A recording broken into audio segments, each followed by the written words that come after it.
Hello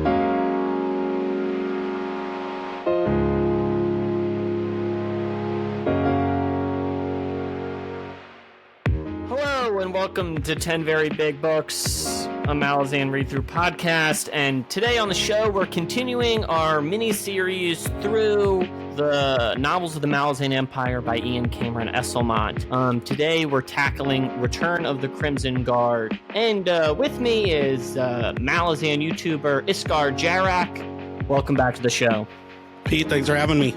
And our Night of Knives episode went out early up in 2021, and we're excited to continue onward talking about a kind of more, I was going to say more substantial work, but I think that what I mean is it's much larger, and it's, the first one's kind of, Night of Knives is kind of positioned as a prequel in a way, where this is obviously a bit different. It happens later on. So in some ways, I kind of view it as Esselmont kind of taking a bigger step out in a way. And my understanding was it's actually written before Night of Knives and written almost contemporaneously with Gardens of the Moon. Huh. Yeah, that is my understanding. But that brings me to, I first read this book when I was hiking. Actually, I took a paperback with me and enjoyed the book a great deal. And I just actually re-listened to it on audiobook for the first time, and it's been about a few years. So I had a great time rereading the book, and I'm sure we'll talk all about it. But ISKAR,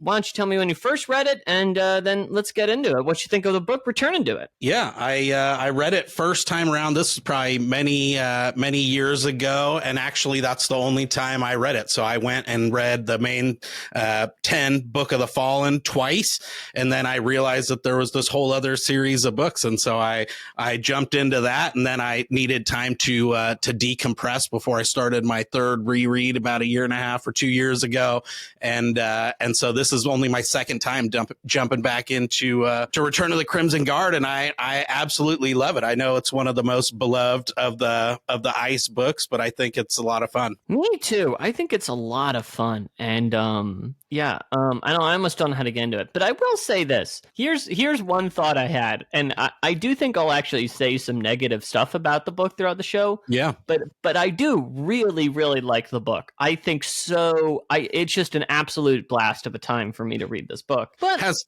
some iconic characters. It has a lot of action, so there's a lot to like. But I think there's also things to point out. A lot of iconic characters doing a lot of fun stuff. And by the way, we're going to spoil the book. So, yeah. And we're also going to spoil, I believe, 9 of the main books, right? Yeah, there's a lot to talk about there. Yeah, I would generally, we're not going past this in the Esselmont stuff, but, be a bit leery. It's just your own discretion, listener. Anyway, I will say this, though, to get back on track. Yeah. A lot of plot lines in the book. A bit overstuffed, maybe, I feel, A lot going on in this novel here, Yeah, and I thought about a couple of the plot lines, like, what is this stuff doing in here? And I couldn't remember exactly what the end game was with some of them, especially the Rillish stuff and the Wiccan Plains stuff. And I was going, what is this stuff? And then I'm like, oh my gosh, later on I realized, obviously, but it was a lot of moving parts in this one for sure. And the thing is, I like almost all of it. It's not like there's parts that I'm like, man, I hate this. I wish this wasn't here. Like, I don't mind doing any of it, but it's just like, it's a somewhat small book. I don't know. It's like 600 pages ish, right? Yeah. And like just a lot going on. Yeah. I feel like it's kind of like the entree where Night of Knives was kind of like the appetizer. There was just a little bit more. It was more self-contained, or it was more contained because you're riding shotgun with basically Kiska and Temper the whole time, and then there's kind of 3 layers, but that's basically it. And so it's easy to get your mind wrapped around and kind of ease in. This was definitely a bigger stab at it. Yeah, definitely. But it's also a major stab in a lot of ways at Esselmont coming to tackle some of his own characters, right? Because obviously in Night of Knives, although Kiska and Temper are there, it's also a lot about these characters we already met already. And of course, when we're going to talk about characters that Esselmont originates, we're going to talk about the boy, Kyle.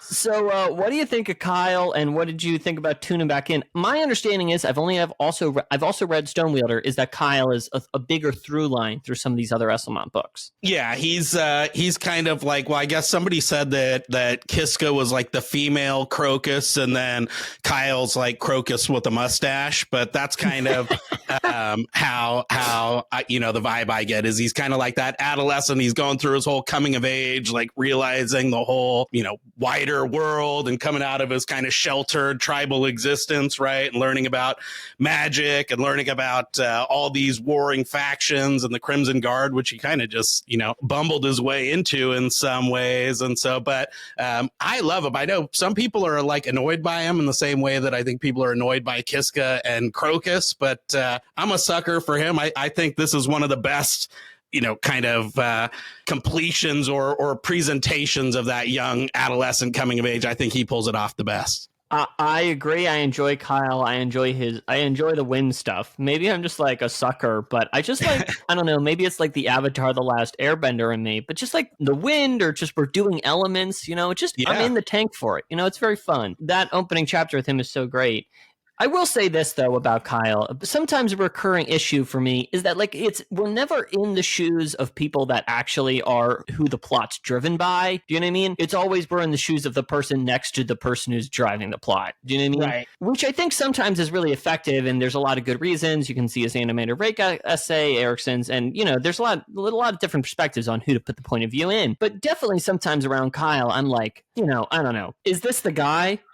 But I like him a lot. He's a nice character. I enjoy following him. I like it because he's endearing, and usually you're with these kind of naive, dumb, like, oh, the poor guy kind of characters. So you're somewhat sympathetic to them, and they're kind of wholesome and nature-y, worshiping, the land spirits and whatever and wind and stuff. And so, I think it does speak to some of the bigger themes about just like unreliable history. And so you're like riding with this totally naive person. And it, that's kind of how the reveals work, I feel like, in the books, is that you're figuring it out right alongside the character, and that's just kind of how the approach they took. No, definitely, because it's usually like you have someone there who's in some ways an audience surrogate that needs to find out all this information, right? And especially thinking sequences. So if we're just freeforming, there's this sequence where not a sequence. The middle half of Kyle's story goes with Traveler, Erico. They encounter Calor. They when they're going to rescue Kaz and all this junk. Yeah, and like. They're there, and then Shadowthrone's there for a bit, and I'm like, why? Like, I don't care about Kyle right now. Do you know what I mean? Like, aren't the story I'm interested in is the story of these other characters? Do you know what I mean? Yeah. And like, I don't know why this is the dude. Do you know what I mean? So I guess sometimes I just feel frustrated by that is all. But gotcha. Yeah, no, I mean, I think it's interesting because he has the like impetus to go, find out what happened because his homie Stoop gets killed or whatever. But you're definitely more engaged trying to figure out what's going on with this Traveler guy who's this giant. I even love how like the Lost brothers or cousins or whatever are kind of like making fun of Kyle the whole time for being naive. They're like, dude, you just figured this out. They're such great sidekicks. That's the gold for, like a kind of buddy cop type of little sideshow. If they wanted to do a TV series, do some Lost Brothers TV show. Yeah, I liked that. Yeah, and then they encounter Calor there, and Calor kills Erico. Rip. Very sad. Erico, short screen time, but chill ass dude. It's crazy that he only took up, just like one book or even just part of one book, because he kind of almost hits those kind of like beak feels in a way. Yeah, it just evokes this big, like, sad dude. He's like the last of the race, all this type of stuff that just gets to you, Yeah. And so what'd you make of Calor showing up? It sounded like you had some Calor-based, a little Calor cameo, if you will. Yeah, Calor shows up, and I thought it was just really interesting because you get that first little peek at Jakaruku, which kind of harkens back to some of the stuff that we saw, like prologue of Memories of Ice even. This is like very early the Calor stuff. And so he kind of reaps his revenge. And this is all part and parcel of like the thrust of what motivates the whole main series, is that you get this kind of consequence of people trying to take Calor down. I mean, that's basically what the whole crippled god arc is, right? Is that people were trying to take him out, and that's how this alien god shows up and ends up causing all the trouble that we see in the Book of the Fallen. Yeah, I don't know. I mean, yeah, it's interesting to really think about him as the impetus for everything in that way. I think there's an argument that he's kind of like the through line of the Book of the Fallen, right? Because if it's about chaos and all that stuff, then the reason why they're dealing with that is, again, because you had these folks down in Jakaruku who were like, we got to put an end to this crazy, dictator, basically. And what's, I know this isn't about the main series, but part of me is really thinking that if like the impetus of it is this act by these mages to like destroy a kingdom, which is undoubtedly cruel and bad, right? Like a dictatorship, right? And this empire, if like to essentially just destroy it through war and fury, to contrast that with the ending, and how, man, I'm just sorry, I'm kind of spinning over here. I just feel like really thinking about the origin.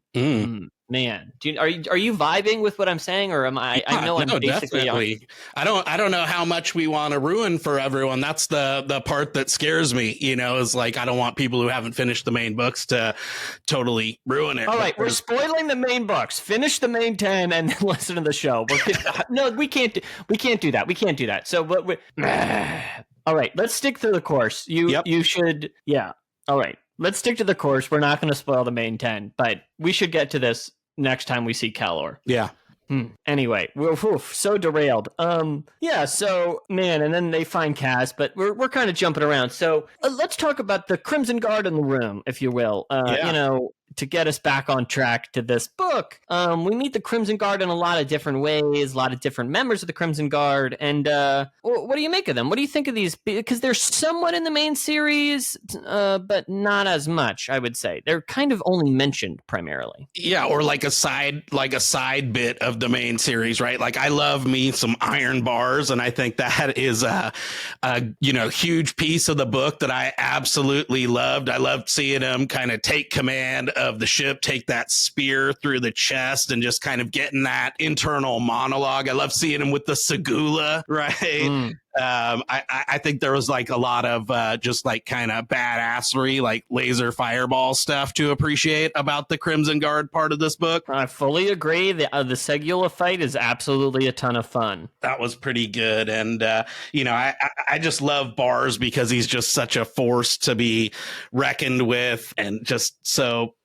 funny. I think that it makes me love the Segula, which is a huge part of the ice books. I think even a bigger part than what you get out of the main 10. And so, for me, I'm a sucker for that stuff because, again, that's the kind of crazy badasses that everybody just loves. That's like made for TV. Yeah, I feel like that stuff is the type of thing where you can, like, I don't know. In general, I think you can really tell a lot of this stuff comes from a gamed world or a game setting in a way, and especially the Segula Island and like this type of stuff and encountering them. It's like, just such like there's this island. It's just like such a zone. Do you know what I mean? Yep. Yeah, and I love that they're like setting up a whole through line for all kinds of stuff. You're just like, whoa, there's this boat and there's like 25 of these Segula on there, and like, what were they even doing? And they just bail out, you know what I mean? And so there's like actually a lot of stuff that still hasn't totally paid off. Yeah, well, I'm interested to see where we go, and of course, Iron Bars ends up over at Stormwall, which it'll be followed up with later. And some of the best art actually out there is that Iron Bars, I think, on the Stormwall painting, which was awesome. I wish I knew who made it, but don't Google it unless you've read the books. Yeah, maybe I'll save it for after our Stonewielder read. But that brings us to some of the other members of the Crimson Guard we meet. We meet Greymane, of course. We meet Skinner and the bad crew. Yeah. We meet Cowl, who's like the kind of dancer of the Crimson Guard, maybe. Yeah, and the veils, but yeah. I like a Shimmer. I'm a huge fan of Shimmer, and she's like a really awesome character. And, I think she is. It's interesting because there's no real good guys. And I think we talked about this before in one of our chats. But, there's on the one hand, there's like people in the Empire that you like. And then there's this like Crimson Guard. But then you're like, are these guys the ones that are sticking up for the little guys? But then they got bad guys like, Skinner and Cowl. But Shimmer is one of the ones here like, oh, my gosh, maybe these are the scrappy underdogs that we're rooting for. Definitely. I mean, if you really try and strip it down, I mean, there's these personal elements of who we actually like, but it's like, okay, well, a mercenary company is trying to topple, like, it's like totally, I don't know. What'd you think of the return to Unta? Like when they come back, awesome. They're pushing through all that stuff. And then, yeah, that was pretty gnarly. Oh, and that's the type of stuff, I don't know, man. I just think we have a comment. We're going to read about it later. But in some ways, I think I just enjoy reading Esselmont's action much more than Ericsson's, Definitely fast paced. I like it. That's why I say a lot of fun, because it's just, and you get all these different kind of angles. Like, again, it has like, it smacks of being ready for, or more easily adaptable, maybe. Like, you don't have to really do a lot of guessing of like, how would you adapt something like a Return of the Crimson Guard? It would be pretty easy, I think, to kind of storyboard that out for TV. But I will say this, and, take this in whatever way you want. I feel like Erickson in some ways is more writing about violence than he is writing about action. Do you know what I mean? Like, maybe it's just coming off some of those Midnight Tides magic battles. I mean, in general, like when people are killing each other, it's generally a terrible and unfun affair in the main series. Do you know what I mean? Right. Yeah. It's more about the horrors of war. It's kind of more like an Apocalypse Now type of commentary on all that stuff versus this is more plot driven action of like getting from A to B in terms of the overall arc of the story. Yeah. And I wouldn't even say there's like, if you looked at a body count or whatever measure, I right. feel like books they're both pretty, that, but I wouldn't really call this book very violent. Do you know what I mean? Or very graphic, Yeah. I mean, there's some pretty gnarly parts with iron bars and, the Avowed being a little more indestructible or whatever, but it doesn't seem as graphic or, yeah. But I guess it just doesn't leave that impression on me. Do you know what I mean? Like, I feel like after I walk away from some of the Erickson violence, I'm like, Christ, fucking, what was that? Bro? Yeah, I think it's much more philosophical versus just part of the story. So it doesn't have that deep feel, or I didn't walk away with that kind of heavy feeling when I put down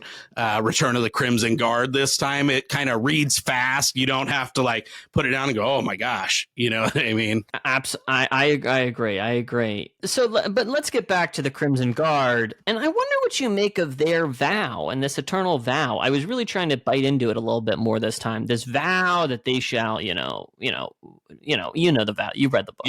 Yeah, totally. And they're like, the kind of super committed, like, people who are kind of the ride or die from day one. And then these other newer inductees who just are kind of like, yeah, we take the word for it and are going off the basis of the reputation. But it's interesting because they have the vow and then you have people like Bars and Skinner. And I think when they first came into the harbor and Unta, they're like, is it even relevant? Like these people don't even want to throw off the yoke of imperial rule and all that stuff anymore. And like, have we outlived our vow? And so they're like, no backing out, right? They're obviously like ride or die for the cause. But then at the same time, like the need or, the whole like geopolitics have changed from the time when they originally did that. The emperor's not even there. Laseen's already on shaky ground. These other countries are already like bailing out. So it's just interesting juxtaposition. It kind of harkens back to the stuff that we saw, I think, in Gardens of the Moon, where you have these like,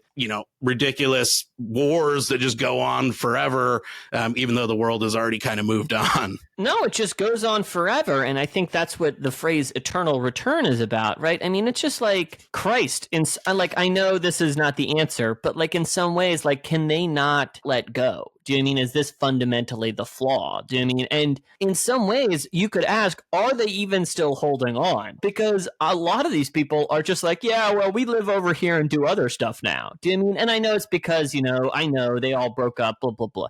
But it's like, yeah, I don't know, man. It's very interesting. I'm trying to chew more on like, what really is uniting these people? Do you Yeah, mean these exactly. Crimson Guard? What No, what remains of the Guard besides just, some people who took an oath, Totally, and I think that you're onto something there, and I think that's why even they're questioning within themselves. They were like, "Yeah, what was Skinner doing to get that armor? Like, he's committed to the vow, but what else is he committed to?" Yeah, exactly. Right.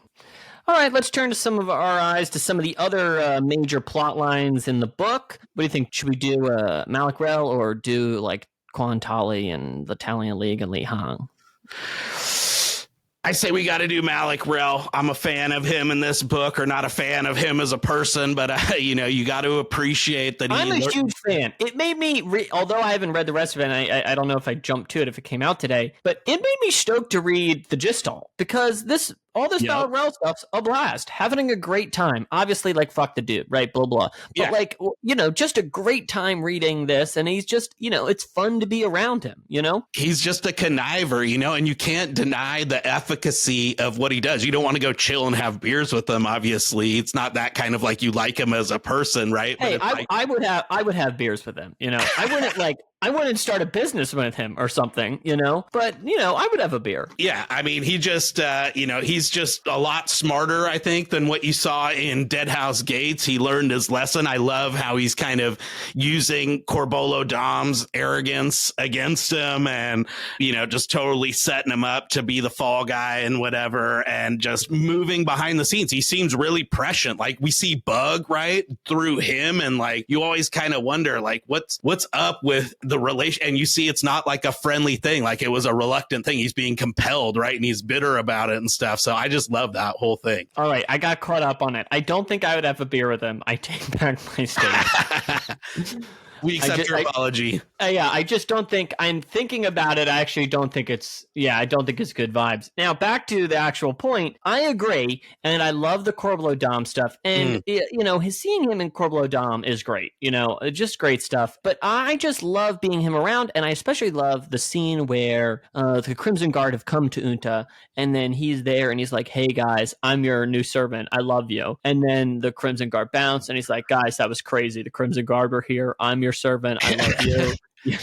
Yeah, he just plays whatever side. He's just such an opportunist. He's just like, and he just tries to ride the wave and the current and turn it to his advantage. And he's just you can't deny that the dude is a straight up schemer. Do you think he's like too strong though? Do you think like he's just always knows the right thing? And do you think that sometimes loses interest? No, because I think that he still gets caught off guard. And there's times when, folks like make little comments and he's like, yeah, I don't know if this person was like an idiot, or I forget what his little like servant mage helper guy was, but like kind of makes a couple snide comments. And same with the person who comes to read the tiles for him, I think. And so I still think that there's stuff we might find out or we haven't seen the end, that it might not be a full, complete success story by the end of the time they're done writing about this guy. Yeah.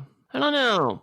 Maybe that's just wishful thinking. Yeah, I don't know. I'd have to think about it. I wonder what's really and I guess we'll see when the Gistol comes out. I wonder what's really driving them to tackle, him. Because in some ways, part of me feels like, what hasn't already been said about this dude? Do you know what I mean? Well, what I'm really worried about, honestly, and have deep anxiety about, is that they're going to try and make him a little bit more sympathetic, right? That you're going to find out that, he's got this kind of more altruistic end game in mind, and that all this stuff was like a means to an end, and there's this bigger thing, and I'm going to be so upset because I really just want to be able to feel content hating this guy, but as a person, but it will be interesting to explore that backstory. Yeah, he abolishes the Empire, starts doing all this stuff, but I don't know, that'd be pretty uncharacteristic in a way, so. You don't have a track record of getting a lot of happy endings, so. No, not really, but it would be more, listen, we can't just speculate with what's going on with the Gistol, but I love the Malik Rel stuff in this book. I think it's a blast, and yeah. And that kind of brings us to the other guys, right? The stuff outside of Li Hang and just the whole thing with the old guard, because he kind of uses that as this way to undermine Laseen. And so through that, we get all this old guard stuff that I thought was cool, just to even be able to see those guys who are like total badasses at command and strategy and all that stuff. Yeah. What do you think of the old guard? it was interesting because part of me, I'm just a sucker for, that's kind of, well, at least for me, because I read the Book of the Fallen first, and then I came to the Esselmont stuff second. That's kind of the stuff you hope for coming in, right? Is that you're going to see some of that lore and whatever fleshed out and the backstory and everything. And you get that, and you get to see like, okay, Chauce is, super G'd up at military strategy, that Amaron was this guy who did the whole stuff with the Talons and is super crazy. And we get to see talk the Elder and all these legendary figures. But then at the same time, you kind of see the darker side of those folks and like the effect of what Empire does. And they are just kind of win at all costs. And I think even Chauce says at one point, like, we'll rewrite the history once we win. But for now, we're just going to win. Yeah, I agree. I agree with most of what you said, especially that thing about Chauce. Yeah, I guess I feel a little torn because sometimes I think, and Erickson does this as well, here's something that gets under my skin. It's like, sometimes I think I'm not that invested in some of these characters, and this goes for a lot of the Crimson Guard people too. When you talk about Cal or I don't know, I know we start meeting these characters, getting know them, but a lot of the times our introduction and a lot of what we know is just other people being like, right. Urko Crust is a big deal. That Urko, it's crazy what he did. Everyone is whispering about how crazy Urko. And this happens a lot. We hear a lot of people talking about how big of a deal someone else is, Yeah. Yep. And I get that they're trying to establish the stakes and this people's position in the world, but sometimes it just leaves me not feeling really that invested in some of these characters, Like, do I care that much about Urko Crust? No. Do you know what I mean? I just I don't know. I understand his role in the history, and to an extent, I feel this way about the Emperor and Cotillion as well. Yeah. Do you know what I mean? Like, we know them a bit, but I also feel like I've spent more time hearing about how great they were than actually seeing or getting to know them or feeling that they're great. Do you know what I mean? Yeah, definitely. I think there's an element of that, and I think that I'm a sucker for that kind of just the alluding to how badass they are, and I fall victim to that stuff. But I could see that because you don't get a lot of their like internal stuff, and you're riding shotgun with these like naive people, and so they're even more as characters susceptible to that stuff too. And so it's like you're just kind of absorbing that with them. But that's one of those things. It's like, this is why when I think about characters that I care a lot about, do you know what I mean? Like, they're characters who, like, I followed them through these things, do you know what I mean? And that, like, I care about Acarian because I went there with him on some of these stuff. I don't care about him because I heard about the things he did in the past, do you know what I mean? Yeah, totally. And he has that weight, but not really. And that's kind of one of the weird things about finding out more about these characters, is that they're like these big historic characters, and then you meet them and you're like, wow, they're pretty cold blooded. And I think, what's her name? Galel is trying to, be a more altruistic type ruler. Like, we're not going to just do all the shady political killings that you guys did, or you at least have to ask me. And there's all this stuff that actually, they still basically are doing the same playbook as before ultimately. And so they're not great guys. And that's the problem with peeling back the surface on like these legends, is that you get to see the kind of dark underbelly of that too. Absolutely. And that you see how, which is good. It's complicating their legacy, about like, look how great the old guard are, but like, actually, are they that great, And is this element of history where we're embellishing and we're creating our own image of it, Yeah. And I think there's like a through line about all the books that talk about the Empire, just are kind of commentaries about how, ultimately it's this kind of like self-sustaining thing, because it's basically undergirded by like self-interest, right? And everybody is just doing what's best for their self-interest, and that ends up like perpetuating. And so you end up getting all these folks who just maybe are good intention, and maybe, we have all these rosy memories, quote unquote, of them, but they're really just kind of pragmatists, and actually, pretty dark characters too. So sometimes there's these different lenses that you can like look through life and existence and humanity through, right? And like, I love reading about gender and sex and like thinking about queer thought and how the world can be viewed and framed this way, you know, and like it's all about this in a way, you know, or it's all about race or it's all about religion. It's, you know, it's all about, a lot of these frames end up being big, really heady things, right? Yeah.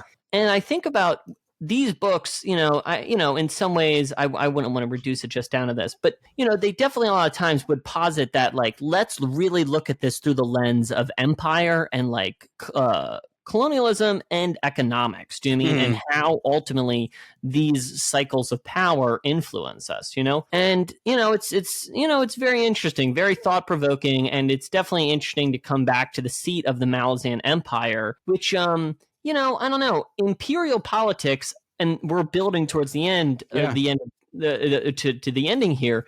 You know, imperial politics at the start of Gardens of the Moon, to me, you're like, man, this is really important. This is what the book's about. Do you know what I mean? And, you know, it is absolutely not what those 10 books are about and are not that important to the series overall, you know, which is, you know, in some ways, you know, was something we should get into in a second. But I think it just goes to show how I really appreciated, and I think it's what got me so excited about this book the first time I read it. Yeah. Really coming back to the Empire and telling a story about the Empire, you know? Oh, yeah. At its heart. Totally. And how it got started and what it stands for. And I think, you know, the Laseen stuff, too, is like absolutely. I mean, I same thing as Malik Rel. I read this book and I love Laseen as a character even more, not because I like her again as a person, but just like the conflict, the tragedy of her, you know, because I think there was a lot of ways that she. I agree. She's a bit of a tragic character. Self-sabotage, you know, she couldn't muster the kind of interpersonal side that like, you know, she kind of signed her own death warrant in a lot of ways, quote unquote, by just, you know, in terms of her power and stuff, by just, you know, not reaching out, not doing it the right way, not bringing people along. And she had like maybe more altruistic intentions. That's debatable, but she's just this kind of hard ass that lacks the kind of leadership skills to get people to want to come along. And they realize even too late. And it's just really sad. Yeah, and I think the reason you know, obviously she does a lot of bad stuff, but like she's somewhat a self-defeating character, right? Yeah. And I think it's somewhat a question that gets asked by the series as a whole, like, are we inherently self-defeating? Is humanity self-defeating? Like, can we actually overcome any of this? And like, obviously, the Laseen self-sabotage, as you said, is, you know, ultimately leads to her death. And this brings me to, you know, the Laseen piece of it, you know, which I think I read this book integrated into my main series read. And I believe it was primarily driven for this reason that, you know, if you didn't read this book, you would find out Laseen's dead in book 9. Yeah. And I understand that, I don't know, I didn't encounter it that way. But I guess you did. So I would be wondering, I wonder how you felt about learning Laseen's death that way. Yeah, it didn't take anything away from the books for me or from this book, you know, on my first read through, even though I was already done with the Book of the Fallen, I still, you know, I felt like it was an exploration or like a fleshing out. Like that's kind of how I came into this book series, was knowing that that's what it was going to be, was like exploring some of the stuff that happened along the way, like taking branches off the main trunk of the story is what I thought I was doing. And so I still totally appreciated it. And I always liked that part of like the earlier books too, like when Callum kind of went to her in Deadhouse Gates, or when you find out more about the Dujek One Arm outlawing, quote unquote, in Memories of Ice. Like I liked finding out more about the conflict there. And I think she could have, you know, totally done it different. She could have brought the old guard along. Like she could have consulted, like she could have potentially, even if you go back to Night of Knives, right? Like there's a potential that, you know, Dancer and Kalenvid had bigger fish to fry. Like if she would have done it the right way, they might have just gave her the keys. You know what I mean? And so it's just, that makes it even more sad, because like she could have brought everybody along. I don't know. And they would have been unstoppable like that too. Can you imagine, you know, on the Seven Cities Rebellion or the Genabacchus campaign, if they had, you know, Talk and Chauce and Amaron and everybody on side, and Daseem even, and they never, you know, they would have been unstoppable. So when you read Dust of Dreams, though, and you learn Laseen's dead. What a twist. Like, how did this news hit you on that read? In terms of Dust of Dreams, because that was a shock because you're just going into it totally blind. So, see, and that's exactly how I imagine. Like, I don't know. Part of me, I think the reason I loved this book so much the first time I read it is because I was like, man, it's incredible to see all these characters I know, to get to, oh my God, Laseen's dead, Yeah. And like, it's like I don't know, it felt so prescient to the main 10. And I don't know. I really don't know what it would be like to read the main series without it. I understand that a lot of people feel like, it doesn't disrupt that, but I don't know. I feel legitimately torn about this question. Yeah, I can see a huge case for it, honestly. Like, I know a lot of folks are really ardent supporters of mixing them in, trying to, in publication order or whatever, to try or doing the ultimate order and mixing or whatever, because specifically because of that. And I that's not how I did it, but it wasn't because of like a militant feeling one way or the other. I just I stumbled onto the Book of the Fallen, just searching for books to read, kind of honestly. And then I found out about the second. Yeah, part of me really feels like it'd probably be better to read them afterwards, but the only one I think really could be worth it is to read this one integrated into the main one. Night of Knives, I feel like you cannot read. I don't really think that's prescient at all. Yeah. But no, and this one has foreshadowing for like a lot of like the Toll the Hound stuff too, even, and there's a lot of cool stuff with, the whole Traveler storyline and everything. And so there's I can totally see it. And I might even try and do that. I'm trying to like get through my chapter by chapter videos on the channel, but when I do a reread in the future, I might try and do it mixed in like publication order or try and do that ultimate one. Yeah, we'll see. So we'll probably do some overall bigger thoughts near the end, but let's get to some comments. We asked out for questions from the community on the Malazan subreddit and on Discords, and let's just get into some of them. So let's start with this. This is from Dashbones on Discord. How do you feel Ice and Erickson handle the relative Bible of the Malazan world? Since they both created it, there would obviously be a large, consistent model. But in terms of shared characters, timelines, the magic, etc., I haven't read much of Ice's work yet, so I can't come up with many examples. But I have seen people lament how certain characters are handled different ways between the two. Yeah, I think that I've heard that as well, that they're handled differently. I kind of approach the characters, or maybe my interpretation is that there's some that are kind of distinctively Ice characters and then some that are like distinctively Erickson, and I didn't get a bad vibe when I see him try and do some of the Erickson stuff. I don't know. I've definitely read that like in comments and on the forums and stuff, but for me, that wasn't one of the issues that I had. I think like it's cool to go and see Decem fleshed out more than you kind of get in a story that's from Erickson. Yeah, I agree. And I don't really feel like there's a huge difference. The difference that I think does exist is just the huge difference in tone between the two authors. Yes. I think the characters are pretty similar. They're kind of just viewed through different lenses and different styles of story is kind of my 2 cents. Yeah, and you don't get a lot of internal dialogue or monologue from the like big, huge characters anyway, or like you said earlier,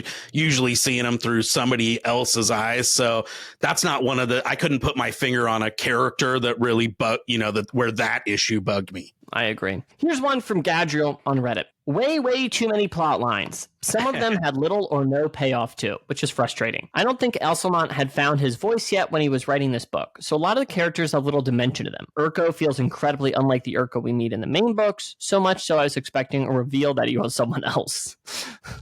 Sunning Squad in Linhang and afterwards was pretty good, and those characters actually felt distinct and interesting. More time with them would have probably increased my enjoyment. Ditto for Relish and the Wiccans. The Kyle plotline is just awful, though I ended up really liking the character in later novels. But there's so little time afforded to this story, could have been really interesting, but it suffers for it greatly. Something that started in Return of the Crimson Guard and continued in later books, I could not keep the Guard members straight, other than Bars. We first meet in the Erickson books. Fully agree. A lot of Crimson Crimson Guard. Yep. Never remembered a Crimson Guard member name. I mean, I know some of them, but they're just so, I don't know. It's somewhat like the soldiers' names.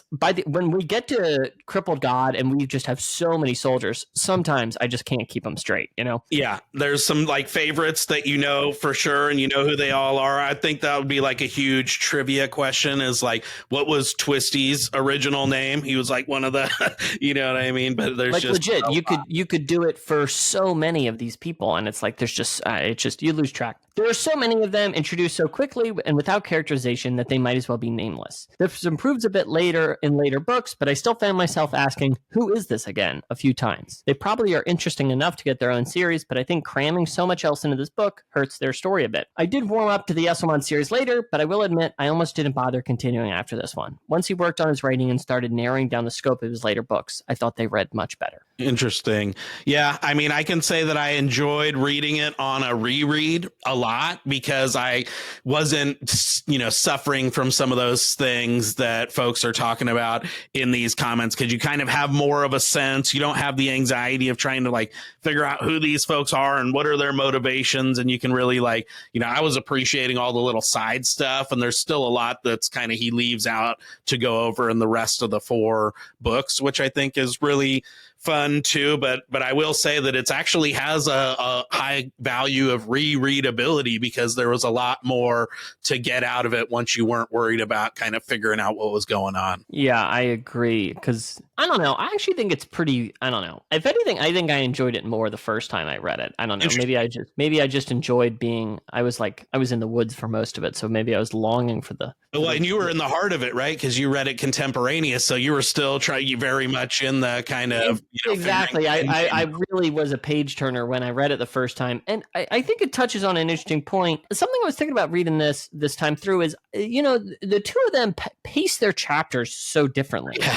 I feel like, when it comes to Esselmont, some of these chapters, you really will follow a character almost the entire time, or like from a plot line from like A to B to C to D to E to F, where in Erikson, you just get usually a larger swath, and sometimes, you're only with the character for like 2 paragraphs, and they're just going to do one thing, or it's just about a thought or about a mood or something. And you just figure out who the character is, and then you jump to another character. Yeah, where like here, it's like, the first chapter, like take the introduction to Kyle, you start with learning who he is. He goes up the spire, they kill the thing, the descendants, Ostric's there, and it's like it's so long, and like I don't know, like super long sequences in Erikson's thing are like maybe 4 pages, and then I'm like, whoa, Steve, you're really getting out of hand here, aren't you? Yeah, although it does make for challenges when I'm like, I'm just going to finish up this chapter, and they're like, 50, 60 page long chapters too. So it's pretty chunky. Yeah, it's just it's not like one's better than the other. It's just it's just different. Yep. And that last comment mentioned Li Hang, which actually we kind of skipped over accidentally. What did you? I feel like the squad and Li Hang, some of my favorite characters, and the Rolandra stuff absolutely fucking rules. Some of the best fucking stuff. I love Rolandra's. Yes. Over the moon about this. I was gonna say character, but that's I don't know. You know what I mean? Yeah. No, I love that part too, and I love the whole deal with Rel and the tragic ending and all that stuff. But I love the Storo character too. For me, that's like one of these kind of moral center, like reluctant hero who's just like doing the right thing, living according to a code no matter what, and he's not in it for the glory and stuff. I just love those. That's a like Fiddler type, temper character, but of actual consequence with this squad and trying to, but then at the same time unleashing a demon on these armies. Yeah, I guess it kind of I just think the Rolandra's like so good, and the reveal. But I guess I should have asked, though, to kind of loop back to the Laseen thing. Do you think this is like a fitting ending to her story? I feel like it was a cool ending for her because she kind of gets some, we're trained basically to not be that sympathetic to her the whole time. You know what I mean? And she kind of gets some...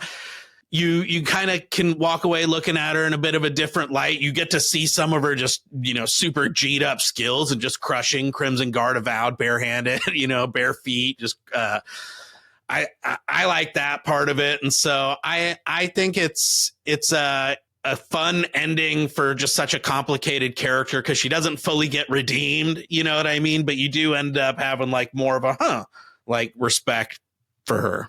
Yeah, I don't know. I mean, part of me feels like I don't feel this way when I'm reading it. I really loved reading it. But part of me feels like it's kind of a bit ignominious for her to kind of just die off screen in the main series. And then here she is. She just, Malacrel hires this assassin and, this is what we do, Yeah, I mean, I'm not a huge fan of the, Taya Radok or whatever. Yeah, that's her name. That's her name.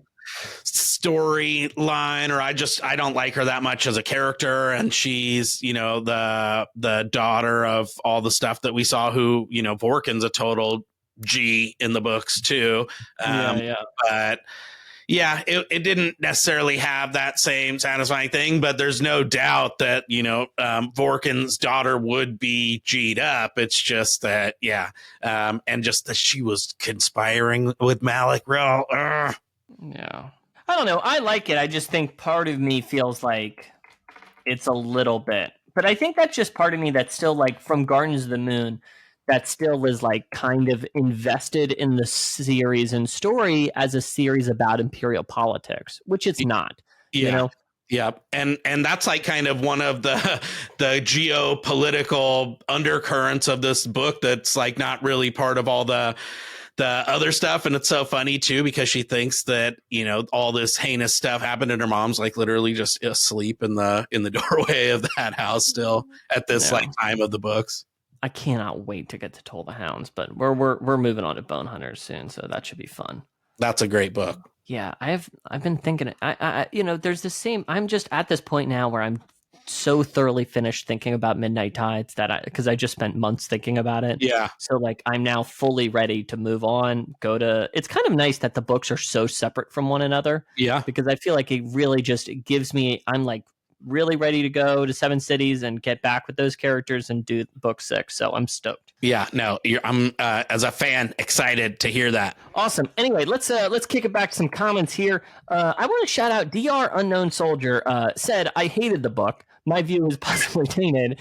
And then he wrote like a huge essay, great write-up. And at the end he said, TLDR, the writing is good. The fights felt alive. I really liked some characters like Jumpy and the Hen Garrison, but I really hated how ICE stacked the deck against the Empire and then had it win in the end. I understand it was designed to be close, but this was reversed rather than just close. I think the essay, in short, is really just about how about this feeling, that he didn't feel like Esselmont wrote it fairly. What do you think? I think this is a testament to Malacrel. I think he wrote it specifically that way because he wanted to show the master conniver, who kind of, like I said, he used the threat of the old guard and like the consolidation of all these old city states as like the way to undermine Laseen. But then that was the whole thing with Bug, right? Is that he was helping the Crimson Guard show up so that could kind of be like this unifying external threat. So you first like point the guns in, then you point the guns out kind of thing. And that was what helped him maneuver into all of his shady finagling. So for me, I think that that's exactly what he was, trying to do, was get the old guard going and stoke up this stuff to totally maneuver himself higher. He's selfish and he's good at it. Yeah, man. Do you think the Gistle is going to come out soon? I think it's supposed to come out this year because I already had it pre-ordered to come on November 21st or something of last year, and they canceled the pre-order. But I think that was just like because of publishing delays. I think it's done, so we should get it this year. And I'm going to drop everything and read it. Here's a comment I had kind of mentioned earlier. Circle Dog says, it never felt gritty or really even gory, even the gory bits. Esselmont has a few issues as a writer, but one of them is that he somehow makes everything feel in soft focus. Somehow, even when writing scenes that should be serious and traumatic, they feel PG-13. What do you think? Sounds like somebody who read the Erickson books first, and just that's the I think there's a different writing style that they just don't have that kind of same heavy feel, like I was saying before, where you walk away going, oh my gosh, like you have this like shell shock about yourself. Yeah, I wouldn't go as far to say PG-13, No, no. but I do generally agree with the vibe, and I also think it's what you're saying. I don't really know if I just think it has to do with a matter of tone. It's just going to come down to that for me, you know? Yeah, totally. It's just a different writing style and tone and, like pace, like you said. So I think it's just you have a certain expectation when it has the Malazan or, the Malazan brand attached to it. Then you think like kind of folks who come in after reading the main 10, they just have an expectation of what that means. And this is different. I really enjoyed this is from Liam Jackson, 2578. I really enjoyed probably the last third or so of the book. Up until that point, I found myself really struggling to connect with all of the different plot lines and characters. But when they all drew together, I found myself unable to put the book down. Love the podcast, by the way, one of my faves for sure. Thank you for listening. And I gotta say, I fully agree with Liam here. I think the ending of this book absolutely rips, is my opinion. And once we're on Lehang, we're on the plains, all of the forces have been amassed. And although this is just one of those things, like I said, I think the book's a bit overstuffed, which I stand by, but I think it's one of these things that gets to when you get to an ending like this, like there are a lot of pieces in play and it feels really great seeing them all to collide together. Yep. And I think, a lot of these Malazan endings are about big convergences in a way. It's like these times where these disparate plot lines are all going to intersect and we all see, oh my gosh, this is why we were following some random thing. This is how it all makes sense, And I think Esselmont still pulls it off pretty great here, even though he does it in less of a time than some of those longer Book of the Fallen entries. Yeah, definitely. And I think you get to that third book within a book or whatever, and you're all in, right? And it kind of finishes itself and I felt like I kind of crammed in the last bit and didn't start reading this early enough to get done for this. But then once I got to the end, like you said, or got to that third book, it was easy to just cram the rest in because it is just such a fast pace. A lot of the reveals have happened where you're finally connecting the dots on like who the wild man is and stuff like that. You know what I mean? And you're like, oh, okay. So again, that kind of figuring out or remembering and stuff. And you're just like, holy cow. And even though it was like, I think 12 or 13 individual like POVs or storylines or whatever that we're kind of like following, it really was just like 4 or so bigger arcs, this like kind of Italian League old guard piece, the Traveler piece, and then the kind of Crimson Guard stuff. So to see that all come together was pretty cool. And just, it tells itself. It was great. Yeah. I mean, and I'm of the opinion this battle of Lehang, the battle on the plains, whatever you want to call it, I feel like it's like climax denouement equal to some of the main series. Do you know what I mean? Like, I would rather read this ending than the ending of Gardens of the Moon or something. Do you know what I mean? Like, I feel like the ending here just rips on a lot of levels, Oh, yeah. So much cool stuff. And like, you have like the epic battle. That's what I'm saying. This book like cries out to be adapted or somehow like animated or something, because you have like the big battle aspects. You have the individual like duel type scraps that happen, a couple big ones that are really good, and then like the full-on military clashes. So there's just a lot to love. The book's just a lot of fun. That's my opinion. I had a lot of fun reading the book. It's just, that's why I love it, and just nothing but good vibes.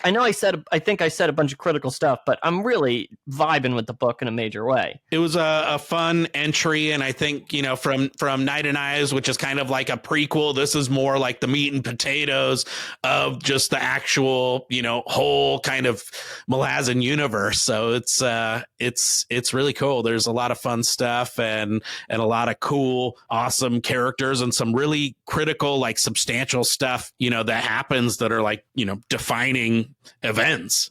Yeah, I definitely agree. So in closing here, I know, what's tough is we're not going to be able to get to everything in these shows during the Mist miniseries, but we're taking our best. We're taking our best shot.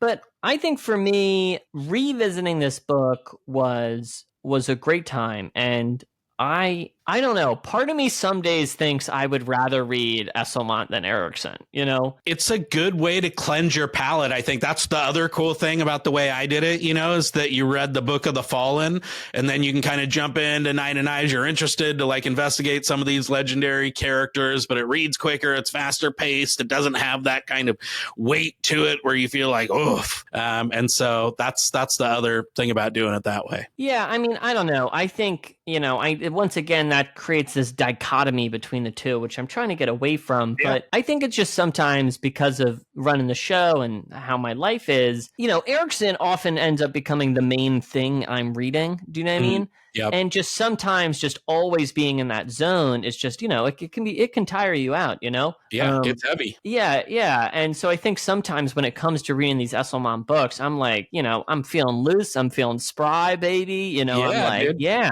Like, tell me about the man jackal. Do you know what I mean? Like, lay it on me. You're talking to Mr. Lasers and Fireballs, so I feel that, there's a lot to love just about the kind of fun and badassery of it all. Yeah. So, I think I really enjoy this book. And I guess I also feel like I really love how integrated it is into the main series in a lot of ways, and kind of closes off some of those plot lines that, you don't really see through to the end by the time you get to Crippled God. Yep. It had its own unfinished storylines, but it has a lot here that is, again, of consequence and foreshadows some stuff. And again, you get some closure on some key storylines, and you get some fun cameos and stuff. So I love it on a kind of where it falls in the broader, arc and lore and history of the stories, but also just for the fact that it was an enjoyable reading experience.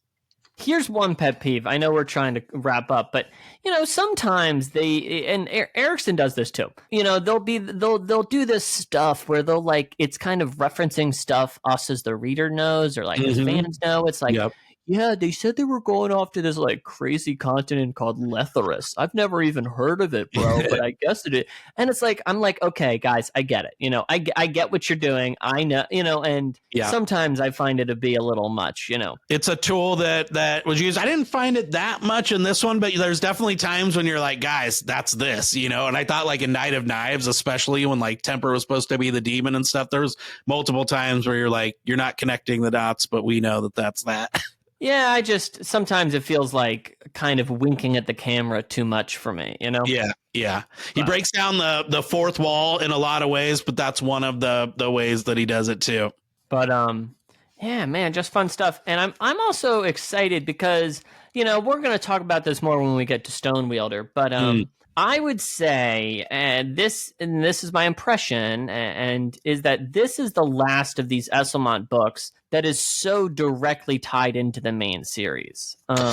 Yeah, I think in terms of the plot line of the main story arc of the 10, but I think and I don't want to ruin your experience, but there's still a lot of, read and find out elements that I think are going to be fun for us to talk about. Yeah, I'm really looking forward to getting into Stonewielder, because I think when I read it the first time, I was definitely frustrated because coming off Crimson Guard, I was like, this story is so, I was going to say essential. That's how I feel. So essential to those Imperial politic plotline brought up in the main series, that I was like, man, this is going to keep being it. It's going to keep just being following up on these things. Yeah. And Stonewielder's was just a bit different than that. And I think I'm more excited to tackle these books, as I said, on their own things and kind of not see them as, whatever. Yeah. Yep. Yeah, no. And I think that's really cool, because the Crimson Guard stuff is a total side story. And I think the Greymane is even more kind of a side thing, even later on in the books, right? It's totally. Greymane's just we're doing our own thing. We're fully doing our own thing over here, Yeah. So now he's a cool character too. So it's going to be a lot of fun. Yeah. Well, thanks for coming on the show, Iskar. It was great to knock out the second one of these. So much fun. Thank you for having me. You can find Iskar at youtube.com/ISKAR JARAK. He has a Discord. They talk about stuff, and he puts these books, of course, and and he puts out videos once a week ish, something like that. When I'm not bogged down with work, I'm behind, but yeah, that's the goal, at least 1 or 2 a week. Let us know what you think of the show. We're 10 Very Big Books at Gmail and Twitter. We're probably going to have, me and Iskar were just talking about our schedule. We're probably going to get Stonewielder out in about 2-3 months, something like that. We're keeping it a little loose, it's a side project for both of us. So, but we're definitely continuing on to Storm Wall. And last thing, I wanted to shout out Scout at HumbleGoat on Twitter and coffee.com/HumbleGoat, who made our wonderful art Yes. Yeah, it looks great. I love the Knight of Knives one, and this one is also just absolutely ripping. So, loved her art and love working with her. So, that's gonna do it for us on the show today. Goodbye, everybody. See ya. Hello, everybody. AJ here, producer and editor of 10 Very Big Books. Thank you so much for listening to the second episode of Discussions of the Malazan Empire. Special shout out as well to ISKAR JARAK for agreeing to come along on this journey with Peter. It's always a joy to have him on the show. You can check out ISKAR on YouTube, youtube.com/ISKAR JARAK. He also has a Discord server, subreddit, Facebook page, Patreon, and merch store, all of which will be linked in the show notes. If you'd like to join 10 Very Big Books Discord, you can head on over to bit.ly/VBB Discord. That's capital V, capital B, capital B, capital D, Discord. That link will also be in the show notes, along with the link to our Patreon, patreon.com/10 Very Big Books, if you would like to support the show there. This series is made possible by our wonderful patrons, so thank you all so much for allowing us to do more and continue to grow the show. And of course, I want to thank my good friend Boqeh for allowing us to use his song Winter off his new release demos and singles 2016 to 2020. You can follow him on Twitter at Brendan Bigley and check out his podcast that I also produce over on intothecast.online. And finally, a huge, gigantic thanks to Brackenfur apologist Scout Wilkinson for making our absolutely incredible episode art. You can check out more of her work on Twitter at HumbleGoat and on her Kofi page, ko-fi.com/HumbleGoat. All of those links, of course, will be in the show notes. And Pete and ISKAR will be back in a couple of months with the next Discussions of the Malazan Empire, where they'll be talking about Stonewielder by Ian Cameron Esselmont. I'll talk to you then, and thank you so much for listening.